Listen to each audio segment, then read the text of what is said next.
She's been approached 100 times this month. Compliments, drinks offered, conversations initiated. Men trying every angle they know. She's polite, but disengaged. Then she notices him across the room. He hasn't looked at her once, hasn't positioned himself in her line of sight, hasn't performed any of the social rituals designed to capture female attention. And something inside her shifts. She finds herself watching him, wondering about him, wanting him to notice her. He never does. And that makes her want it more. This isn't an accident. This isn't a strategy. This is the natural outcome of a fundamental law most men never understand. Attraction isn't created by pursuit. It's created by absence of need. And the Sigma male, who genuinely doesn't need female validation to feel complete, becomes magnetic to the very thing he's not seeking. This seems paradoxical, but once you understand the mechanism, it's inevitable. Let me take you into the psychology of why trying repels what you're trying to attract. Every approach, every flirtation, every attempt to capture female attention communicates the same thing. I need your approval. I need your validation. I need you to confirm my value. And need is the death of desire. Because need creates obligation. When someone needs you, being wanted by them feels like a burden. When someone doesn't need you, being wanted by them feels like a choice. And humans are attracted to being chosen, not to being needed. The Sigma male isn't choosing not to try as a tactic. He's genuinely absorbed in something he values more than romantic attention. His mission, his purpose, his internal development. Women can sense this. They've been approached by enough men using fake disinterest, strategic aloofness, and performed indifference to develop radar for authenticity. But when a man is authentically focused elsewhere, when his attention is genuinely occupied by something meaningful, that authenticity creates a gravitational pull no performance can replicate. Here's what's happening beneath conscious awareness. Most men are broadcasting availability. They're social satellites orbiting women, waiting for permission to engage. The Sigma male is a planet with his own gravity. He's not orbiting. He's rotating on his own axis, generating his own pull. This inversion of the normal dynamic triggers something primal. Women are accustomed to being the center, the prize, the selector. The Sigma male's indifference removes them from the center of his world. And not being center creates a desire to become center that being center never generates. Think about the neuroscience of desire. Dopamine isn't released when you get what you want. It's released in anticipation of getting what you want. The uncertainty, the chase, the possibility, that's what creates the neurochemical cascade. Most men eliminate uncertainty immediately. They make their interest obvious. They pursue openly. They remove all ambiguity. This flatlines dopamine. There's no chase. There's no uncertainty. There's no anticipation. The Sigma male, by genuinely not pursuing, creates infinite uncertainty. Will he ever notice her? What would it take to capture his attention? Does he even experience attraction? These questions keep her dopamine system activated indefinitely. But it's deeper than neurochemistry. Stay with me, because this is where most people lose the thread. Women have been culturally programmed to believe their attractiveness is their primary value. Their appearance is currency. Their beauty is power. This programming creates an identity. I am desirable, therefore I am valuable. Therefore I am. The Sigma male's lack of response to her attractiveness threatens this identity. If her beauty doesn't affect him, if her femininity doesn't capture his attention, if her presence doesn't register as significant, then what is she? This identity crisis creates obsession. She needs to prove to herself that she's still desirable, that her power still works, that her beauty still matters. but she can only prove this if he responds. And he's not responding. Not because he's immune to beauty, but because he's not organizing his life around access to it. His priorities are elsewhere. His fulfillment comes from other sources. His identity isn't contingent on attracting attractive women. This psychological independence is so rare that encountering it feels like encountering a different species. And humans are fascinated by what's foreign. Let me show you the validation economy that creates this dynamic. Most men exist in a state of female validation scarcity. They're starving for female attention, approval, sexual access. This scarcity makes them desperate. Desperate men bid up the price of female attention through excessive pursuit, overt displays of interest, and obvious availability. Women become accustomed to this inflated value. They come to expect pursuit, to require it, to interpret absence of pursuit as absence of value. The Sigma male exits this economy entirely. He's not bidding. He's not participating in the auction. This makes his attention, should he ever offer it, infinitely more valuable because it's unconnected to the desperation driving all other bids. Here's the mechanism most men never grasp. Value is determined by scarcity, not quality. You can be high quality, but if you're abundantly available, your value decreases. You can be moderate quality, but if you're scarce, your value increases. The Sigma male's attention is scarce, not artificially scarce through game playing, genuinely scarce because his attention is devoted to things he values more than casual female interest. This scarcity makes his attention valuable, and valuable things are desired, not because of what they are, but because of what they're worth in relative terms. Now let's talk about the projection mechanism. When a man pursues a woman, he reveals himself. She learns his personality, his values, his weaknesses, his desperation level. The information flow is one-directional. She accumulates data while revealing nothing. This information asymmetry gives her control. The Sigma male never pursues, never reveals, never provides data. He remains a blank screen. And on blank screens, people project their fantasies. She imagines who he might be. She constructs an ideal version. She invents depth, mystery, complexity that may or may not exist. She falls in love with her projection, and projections are always more perfect than reality. This projection is sustainable indefinitely because he never breaks character. Not because he's playing a character, because he has no character to play. He's just being himself, absorbed in his own life, unaware that he's become the object of fantasy. Every interaction she observes from a distance gets interpreted through her projected narrative.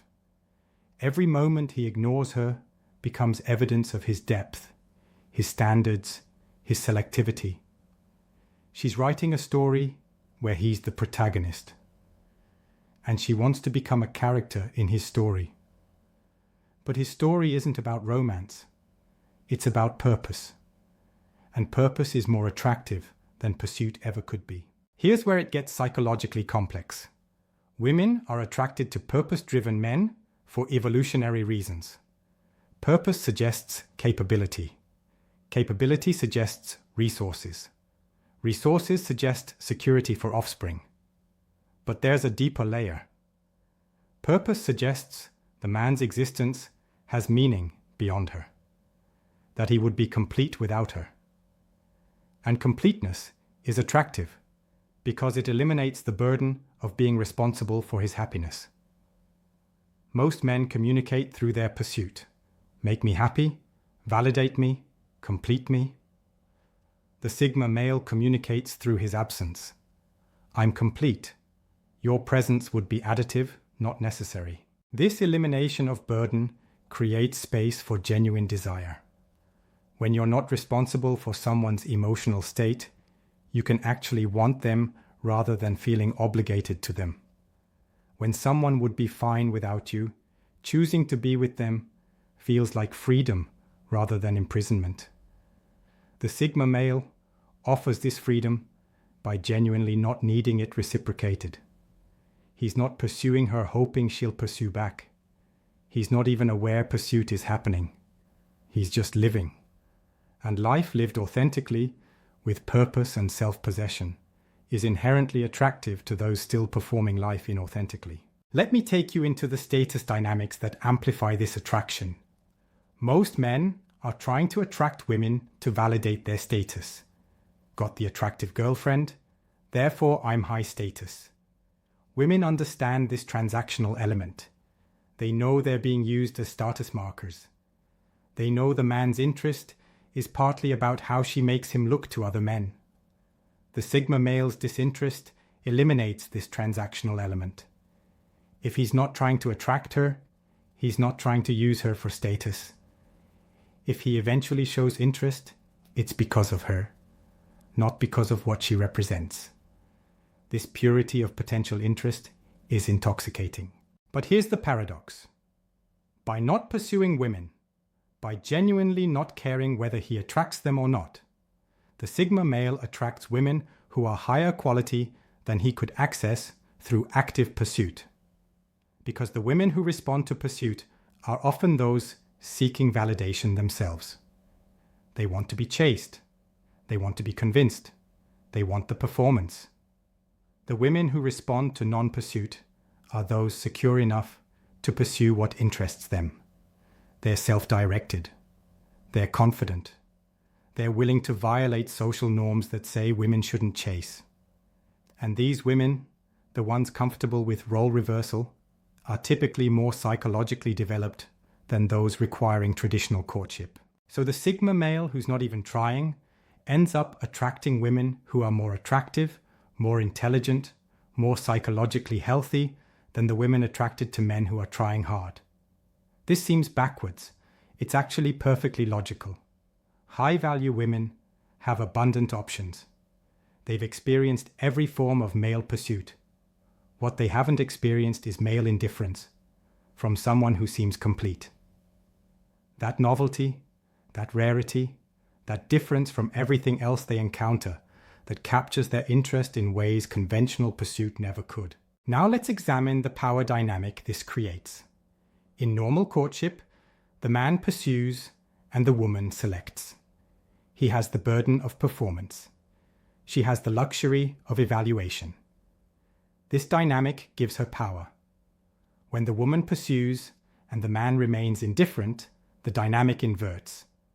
She now has the burden of performance. He has the luxury of evaluation. This power inversion is disorienting for women accustomed to being pursued. But it's also thrilling. She gets to experience the other side. She gets to feel what pursuit feels like. And experiencing pursuit creates empathy, but also addiction. The chase itself becomes intoxicating. Here's what makes this dynamic sustainable. The Sigma male isn't intentionally maintaining indifference to keep her chasing. He's genuinely indifferent because his life satisfaction doesn't depend on her response. If she pursues and he's not interested, he remains indifferent.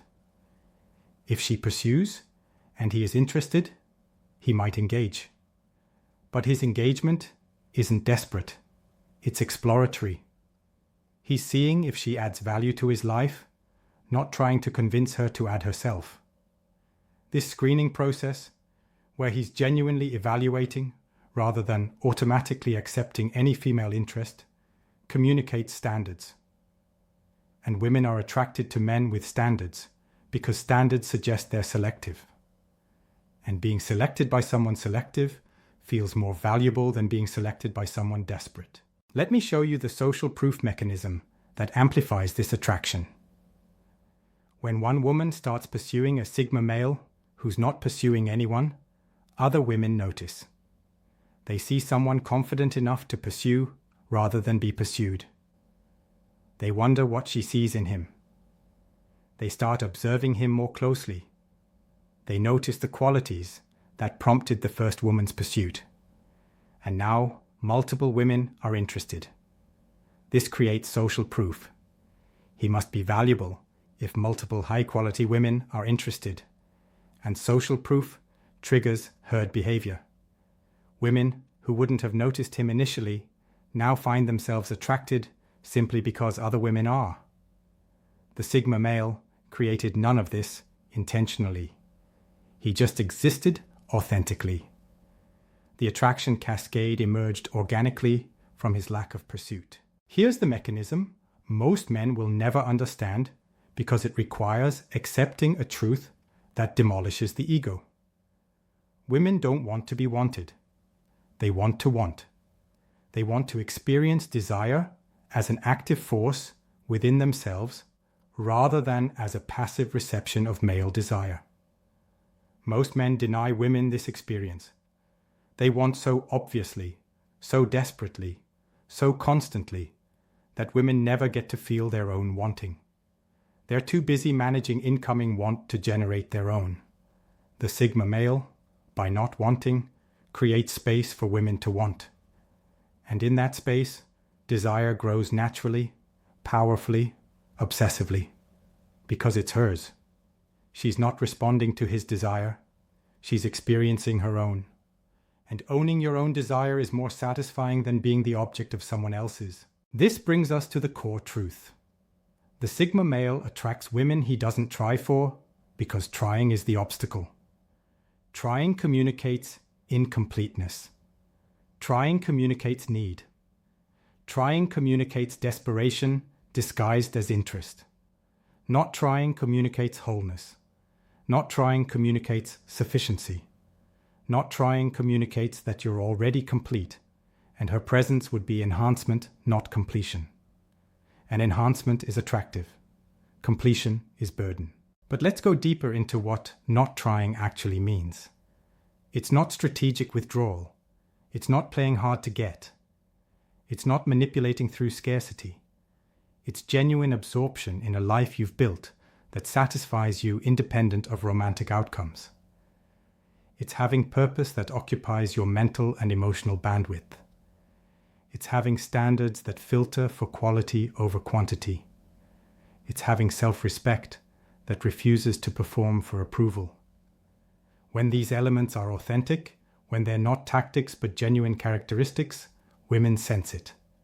And sensing it triggers attraction that bypasses conscious choice. Here's the final layer. Women are attracted to Sigma males who aren't trying because those Sigma males represent something most women are seeking but rarely find. A man who doesn't need fixing. A man who doesn't need managing. A man who doesn't need motivating. A man who's already doing the internal work, pursuing the meaningful path, building the substantial life. Most women spend relationships trying to inspire men to become this. The Sigma male already is this. He's the finished product. Not perfect, but complete. Self-directed. Purpose-driven. And finding someone who's already what you try to develop them into, that eliminates years of exhausting emotional labor. So she's attracted not just to him, but to the life he represents. The freedom from having to be someone's everything. The relief of being with someone self-sufficient. The excitement of being chosen by someone who doesn't need to choose anyone. The validation of being valued by someone whose values are clearly defined and deeply held. All of this is accessible only through men who aren't trying. Because men who are trying haven't done the internal work yet. They're still seeking external validation. They're still incomplete. They're still performing. And performance, no matter how skilled, is always less attractive than authentic being. The Sigma male attracts women he doesn't try for because he solved the equation most men never even see. The equation isn't, how do I get women to want me? The equation is, how do I build a life so fulfilling that whether women want me becomes irrelevant? And once that equation is solved, once your life satisfaction is genuinely independent of romantic outcomes, you become attractive to women for the same reason you're no longer pursuing them. You're complete, you're whole, you're free. And freedom is the most attractive quality that exists because it's the rarest. Everyone wants it. Almost no one achieves it. The Sigma male who has achieved it doesn't need to advertise. His life speaks for itself. And women who are paying attention hear it loud and clear. That's why he attracts women he doesn't try for. Not through game, not through strategy, not through manipulation, through being so genuinely absorbed in building something meaningful that female approval becomes peripheral rather than central. And peripheral is magnetic, because center is crowded. Everyone's fighting to be at the center. No one's occupying the periphery with purpose and power. The Sigma male found the one position that's uncontested. And from that position, attraction comes to him rather than him going to attraction. Not because he's superior, because he's different. And different, when it's authentic, when it's purposeful, when it's complete, is irresistible.